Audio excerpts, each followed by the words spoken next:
Threadbanger Quickies, techniques to help you create your style.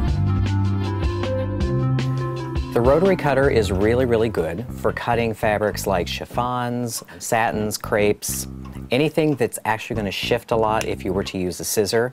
It also is really useful for cutting bias strips or straight of grain strips. You can use a metal ruler and line it up and run the blade on the edge of the ruler so you get really sharp cuts.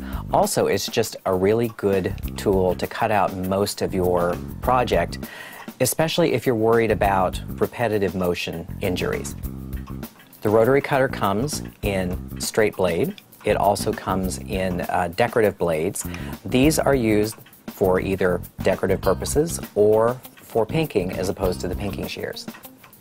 Something to keep in mind with the Rotary Cutter, when you open it, it's extremely sharp and you can really do some damage if you leave it open. So if you've never owned one before, you can either get one that has a spring-loaded guard that automatically closes, or if you get the one that closes manually, get in the habit of open the blade, make your cut, close the blade.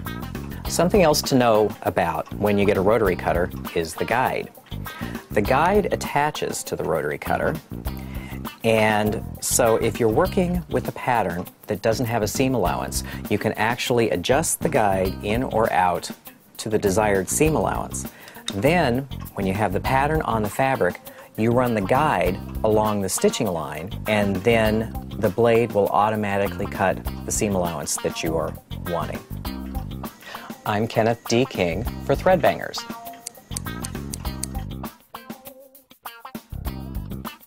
You never, ever use your fabric scissors for paper.